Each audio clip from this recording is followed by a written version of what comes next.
अस्सलाम वालेकुम dear students, आप देख रहे हैं सैयद अली एकेडमी और डेवलपमेंट एंड एजिंग के एक और टॉपिक के साथ हाजिरी।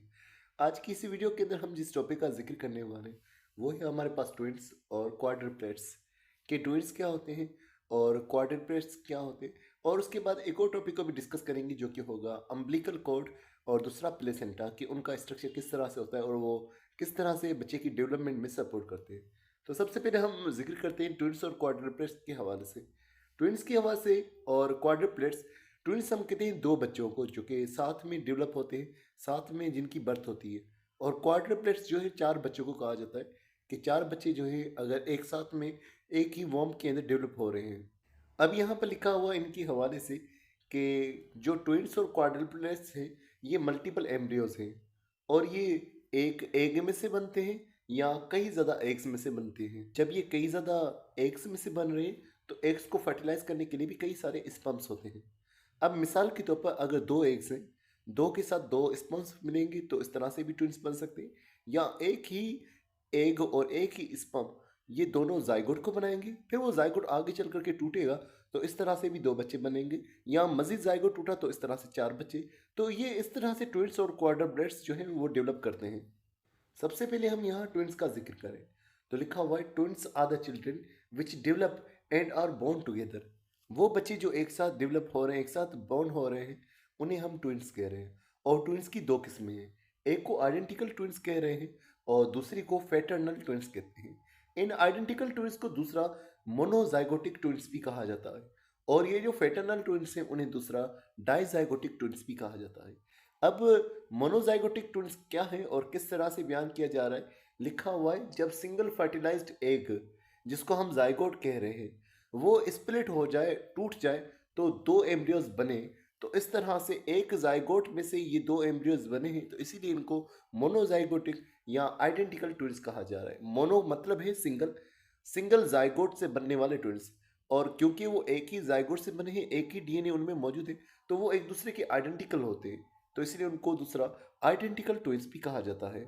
और लिखा हुआ है कि इनके पास सेम जेनेटिक मटेरियल होगा और वो डेवलप होंगे दो अलग अलग फीटस में, दो अलग अलग बच्चों में डेवलप होंगे। मजे लिखा हुआ है the type of split determines if the twins will share a placenta and amniotic sac or have separate ones. यहाँ पर ये बात की जा रही है कि जब बच्चे अलग होते हैं वो कब अलग हो रहे इस हिसाब से बयान किया जाएगा कि उनके पास प्लेसेंटा सेम होगा, एमनियोटिक फ्लूइड जो बच्चे के अराउंड में फ्लूइड होगा वो सेम होगा या अलग अलग होगा। अगर देर से अलग अलग टाइम पर वो सेपरेट हो रहे तो उस अलग अलग टाइम के हिसाब से उनमें प्लेसेंटा की डेवलपमेंट भी अलग अलग हो सकती है। अब इसके हवाले से लिखा हुआ है कि ट्विंस का बनना ये जेनेटिक्स पर डिपेंड नहीं करता, ना ही किसी एक्सटर्नल फैक्टर्स पर डिपेंड करता। ये रैंडम होने वाला प्रोसेस है, यानी खुद से अचानक से हो जाने वाला एक प्रोसेस है जिसमें ना जेनेटिक्स का असर होता है ना ही कोई एक्सटर्नल फैक्टर्स होते हैं जो ट्विंस की फॉर्मेशन में रिस्पॉन्सिबल होते हैं। यहाँ पर हमारे पास आइडेंटिकल ट्विंस मोनोजाइगोटिक ट्विंस के हवाले से एक तस्वीर मौजूद है। हमें मालूम है मोनोजाइगोटिक ट्विंस वो होंगे जो एक जाइगोट में से बनेंगे। अब एक जाइगोट कैसे बनेगा, जब एक एग होगा और एक स्पर्म उसके साथ फ्यूज होगा तो एग फर्टिलाइजेशन के बाद जाइगोट में चेंज हो जाता है। अब यहाँ जाइगोट के हवाले से तीन अलग अलग वक्त बयान किए जा रहे हैं कि तीन अलग अलग वक्तों के अंदर किस तरह से जाइगोट जो है वो टूटेगा, और जब वो तीन अलग अलग वक्तों में टूटेगा तो किस तरह से उनके पास सेम जो है वो मौजूद रहेगा प्लेसेंटा या अलग प्लेसेंटा होगा। तो एक सूरत यहाँ लिखी हुई है कि early embryo split before implanting the womb. Uterus की वॉल के साथ एम्ब्रियो जो है जुड़ जाता है, इम्प्लांटेशन होती है, तो उससे पहले ही अगर वो एम्ब्रियो जो है जाइगोट जो है वो टूट चुका हो। यहाँ पे लिखा हुआ है कि अर्ली एम्ब्रियो इम्प्लांट इन वॉर्म एंड देन स्प्लिट, कि एम्ब्रियो जो है वो इम्प्लांट हो चुका है और उसके बाद अलग हो जाए। फिर लिखा हुआ है कि एम्ब्रियो जो है इम्प्लांट भी हो गया और उसकी थोड़ी देर के बाद वो अगर टूट गया। तो ये तीन अलग अलग सूरत हाल है। अब यहाँ पर लिखा हुआ है कि जो इम्प्लांटेशन से पहले ही बच्चे जो है अलग अलग हो चुके थे उनमें सेपरेट प्लेसेंटा और सेपरेट जो है फ्लूइड अंदर मौजूद होगा। जो कि इम्प्लांटेशन की फौरन बाद जो है सेपरेट हुए थे तो उनके अंदर प्लेसेंटा तो सेम है लेकिन इनर से जो इनर फ्लूइड है वो अलग अलग होगा। इसी तरह से वो बच्चे जो कि इम्प्लांटेशन के बाद में जो है सेपरेट हुए थे तो उनके अंदर सेम प्लेसेंटा और सेम फ्लूइड मौजूद है। तो जो बच्चे का टूटने का वक्त है वो प्लेसेंटा के ऊपर डिपेंड करता है कि प्लेसेंटा उनमें सेम आएगा या सेपरेट आएगा। जितना ही वो पहले सेपरेट हो रहे हैं उतने ही पार्ट्स उनमें अलग है। ये सबसे पहले सेपरेट होने वाले दोनों पार्ट्स अलग, प्लेसेंटा भी और फ्लूइड भी। थोड़ा बाद इम्प्लांटेशन के बाद तो प्लेसेंटा सेम है लेकिन फ्लूइड अलग, लेकिन बाद के अंदर जो कि इम्प्लांटेशन के बाद में फ्लूइड भी सेम मौजूद है और ये जो है प्लेसेंटा भी इनमें सेम मौजूद है। अब यहाँ हम फ्रेटर्नल ट्विंस या डाइजाइगोटिक ट्विंस की बात करें। डाइजाइगोट का मतलब कि दो जाइगोट बने और उनमें से फिर दो बच्चे बने।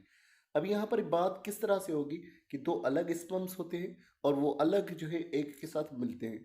तो इस तरह से दोनों एग्स के अंदर, दोनों जो है जाइगोट्स के अंदर अलग जेनेटिक मटेरियल होगा और वो इस तरह से डेवलप करेंगे कि जैसे कि वो दो अलग अलग जो है वो बच्चे हो। अब उनके अंदर भी सेम प्लेसेंटा भी हो सकता है और एम्नियोटिक फ्लूइड भी सेम हो सकता है और अलग अलग भी हो सकता है। ये भी उनके ऊपर डिपेंड करता है कि वो किस वक्त में जो है रिलीज हुए, किस वक्त में फर्टिलाइज हुए हैं। क्या तस्वीर में दिखाया जा रहा है कि एक हमारे पास एग मौजूद है और एक स्पर्म में, ये दोनों मिलकर के एक जाइगोट को बनाएंगे। तो इनके स्प्लिट होने से जो दो सेल बनेंगे वो कहलवाएंगे हमारे पास मोनोजाइगोटिक ट्विंस। लेकिन यहाँ पर आप देखेंगे कि दो एग्स मौजूद है। नॉर्मली फीमेल में एक एग डेवलप होता है लेकिन कभी कभार दो एग्स डेवलप होते हैं।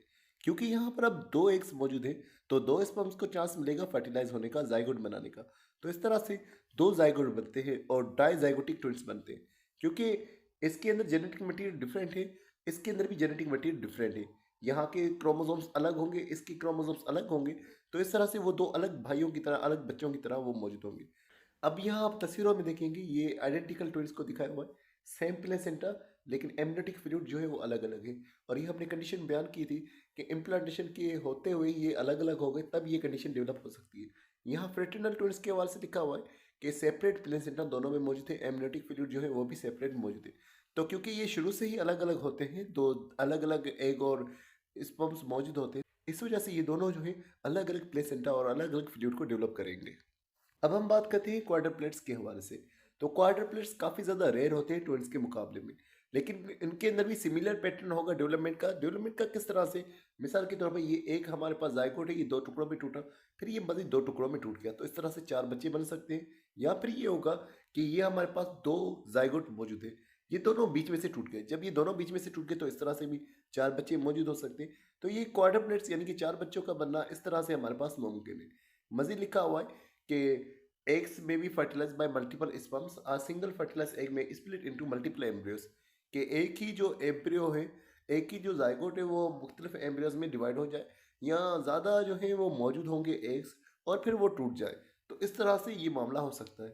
मजीद इनके हवाले से लिखा हुआ है वही बात कि क्वाड्रप्लेट्स में शेयर है प्लेसेंटा एंड एमनियोटिक से आर हैव सेपरेट वंस। इनमें सेम प्लेसेंटा और सेम एमनियोटिक सेक भी हो सकता है या फिर अलग अलग फ्लूइड भी इनमें मौजूद हो सकता है, अलग अलग प्लेसेंटा भी मौजूद हो सकता है। ये एम्ब्रियो की फॉर्मेशन और उनकी इम्प्लांटेशन पर डिपेंड करता है। अब हम बात करते हैं दो और पार्ट्स के हवाले से। एक है प्लेसेंटा और दूसरा है अम्बिलिकल कॉर्ड।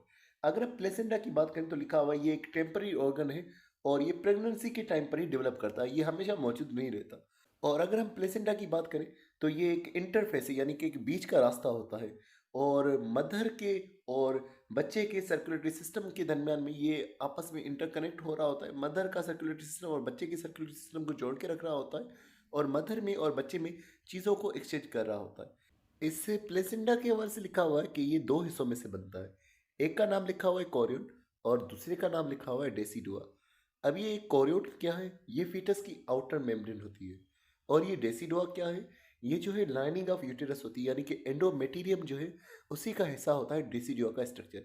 यानी एंडोमेटीरियल जो कि मदर का स्ट्रक्चर है उसका हिस्सा डेसिडुआ, वहाँ से मदर के पार्ट में से भी प्लेसेंटा का स्ट्रक्चर डेवलप हो रहा है और फीटस यानी कि बच्चे के पार्ट में से भी ये कोरियन का स्ट्रक्चर जो है ये बना रहा है प्लेसेंटा को। तो मदर और बच्चे उन दोनों के सिग्नल्स, उन दोनों के सेल्स में से बनने वाला जो हिस्सा होता है ये प्लेसेंटा का हिस्सा होता है। और इसके बाद में मजीद लिखा हुआ है कि इसमें से एक ट्यूब निकलती है जिसको अम्बिलिकल कॉर्ड कह रहे होते हैं। ये अम्बिलिकल कॉर्ड जो है बच्चे के साथ कनेक्टेड होती है, प्लेसेंटा जो है वो बच्चे के साथ इस अम्बिलिकल कॉर्ड के जरिए से ही कनेक्टेड होता है। अगर हम बात करें इस कोरियन के स्ट्रक्चर के बारे में मजीद, तो जैसे हमें मालूम है ब्लास्टुला का स्ट्रक्चर, ब्लास्टुला के दो हिस्से थे, एक इनर सेल मास, एक आउटर सेल मास। जो आउटर सेल मास है उसकी लेयर बाद में चेंज हो जाती है कोरियन के अंदर और ये कोरियन सबसे बाहर वाली लेयर बन जाती है फीटस की। मजीद अगर हम प्लेसेंटा के बारे में बात करें तो ये डिस्क के जैसा दिखने वाला स्ट्रक्चर होता है। इसकी दो साइड से, मेटरनल साइड और दूसरी फर्टल साइड यानी बच्चे की तरफ की साइड और माँ की तरफ की साइड, और मैटरनल साइड की हवाले से लिखा हुआ है कि वो ज़्यादा रफ होती है और इरेगुलर शेप की होती है, और फीटस साइड जो है वो स्मूथ और राउंडेड होती है। मजीद लिखा हुआ है कि मैटरनल साइड के अंदर जो है मैटरनल ब्लड वेसल्स होती है, जो ऑक्सीजन वाला खून लेकर जाती है बच्चे की तरफ, और न्यूट्रिएंट्स वगैरह भी बच्चे की तरफ लेकर जाएगी। और जो फीटल साइड है उसके अंदर जो है फीटस की ब्लड वेसल्स होती है, जो कि वेस्ट मैटर्स को रिमूव करती है, कार्बन डाइऑक्साइड को रिमूव करती है, और मदर के पास जो है लेकर आ जाती है। तो माँ के ज़रिए से उस बच्चे के अंदर जो ब्लड वेसल्स ट्रांसफ़र करेंगी, वो ऑक्सीजनेटेड ब्लड और न्यूट्रिएंट्स लेकर जाएगी। और बच्चे के अंदर जो चीज़ें प्रोड्यूस हो रही हैं, वेस्ट प्रोड्यूस हो रहा होगा, कार्बन डाइऑक्साइड प्रोड्यूस होगी, वो वापसी मदर के अंदर ट्रांसफ़र कर रहा होगा। तो बच्चे के अंदर जो सिस्टम्स होते हैं, सर्कुलेटरी सिस्टम वगैरह जो है, वो माँ के साथ कनेक्टेड होती है। तो माँ में चीज़ें ट्रांसफ़र होती है, वही बच्चे में जो है पहुँच रही होती है। यहाँ पर आप इस अम्बिलिकल कॉर्ड को भी देख रहे हैं और इस प्लेसेंटा के स्ट्रक्चर को भी देख रहे हैं। एक और तस्वीर के अंदर भी आप देख रहे हैं कि यूटेरस का स्ट्रक्चर और इसके साथ में कनेक्टेड है ये प्लेसेंटा, और अम्बिलिकल कॉर्ड को भी आप देख रहे हैं। और दूसरा ये हमारे पास एक रियल लाइफ इमेज मौजूद है, इसके अंदर आप देख रहे हैं कि ये राउंड स्ट्रक्चर है, और उसके अलावा अम्बिलिकल कॉर्ड को भी आप यहाँ पर देख रहे हैं। तो ये राउंड डिस्क के जैसे दिखने वाला स्ट्रक्चर होता है, और यहाँ पर अगर आप देखें कि ये जो साइड अभी दिखाई जा रही है, ये बेसिकली जो है फीटस साइड है, और इसके पीछे की तरफ की जो साइड होगी वो मदर साइड यानी कि मैटरनल साइड होती है। अब हम बात करते हैं एक और स्ट्रक्चर के बारे में जिसे अम्बिलिकल कॉर्ड कहा जाता है। लैटिन के अंदर से फ्यूनिक्यूलस अम्बिलिकेलस कहा जाता है, और ये एक ट्यूब के जैसा दिखने वाला स्ट्रक्चर होता है जो कि डेवलपिंग फीटस को प्लेसेंटा के साथ में जोड़ता है। अब इसके अंदर एक अम्बिलिकल वेन होती है, और उसके अलावा दो अम्बिलिकल आर्टरीज होती है, और इनका मकसद ये होता है कि वो ब्लड की एक्सचेंज करे। वेन और आर्टरीज जो है ब्लड को लेकर आने और लेकर जाने में मदद कर रही होती है, और जो है एक्सचेंज करेंगी न्यूट्रिएंट्स को भी, वेस्ट प्रोडक्ट को भी मदर के सर्कुलेटरी सिस्टम के साथ में। मज़े लिखा हुआ है कि बर्थ के बाद जो है अम्बिलिकल कॉर्ड को जो है रिमूव किया जाता है, कट किया जाता है, और अम्बिलिकल कॉर्ड की जगह पर एक छोटा सा निशान रह जाता है जिसको बाद में हम बेली बटन कह रहे होते हैं। तो ये बेसिकली बेली बटन जो है ये अम्बिलिकल कॉर्ड वाली जगह होती है। अगर हम इसको तस्वीरों में देखेंगे तो तस्वीरों में भी ये हमें नज़र आ जाएगा। यहाँ पर जो है आप इस अम्बिलिकल कॉर्ड को भी देख रहे हैं, तो बाद में इस हिस्से को रिमूव किया जाएगा, कट किया जाएगा, और फिर ये जिस जगह पे चेंज हो जाएगा उसे हम बेली बटन का नाम देंगे। यहाँ पर आप इस लेयर्स को भी देख रहे हैं, योक सैक की एक लेयर मौजूद है, उसके अलावा कोरियन की लेयर मौजूद है, एमनियोटिक फ्लूइड जो है उसके सराउंडिंग में जो है एमनियन की लेयर मौजूद है। मज़े लिखा हुआ है कि एक्स्ट्रा एम्ब्रियोनिक मेम्ब्रेन्स जो है वो भी जो है प्लेसेंटा को डेवलप कर रही होती है। तो प्लेसेंटा के स्ट्रक्चर को भी दिखाया हुआ है, अम्बिलिकल कॉर्ड के स्ट्रक्चर को भी यहाँ पर लिखा हुआ है। और यहाँ पर आप ये देख रहे हैं ये जो स्ट्रक्चर है ये बेसिकली प्लेसेंटा का स्ट्रक्चर है। तो प्लेसेंटा के अंदर आपको ब्लड वेसल्स नज़र आ रही, तो ये जो ब्लड वेसल्स है ये ब्लड को लेकर आने का, ट्रांसफ़र करने का काम कर रही होती है। तो डियर स्टूडेंट्स, आज की वीडियो में बस इतना ही था। उम्मीद करता हूँ आपको ये वीडियो पसंद आई होगी। तो मिलते हैं नेक्स्ट वीडियो में, तब तक अपना बहुत सारा ख्याल रखिएगा। अस्सलाम वालेकुम।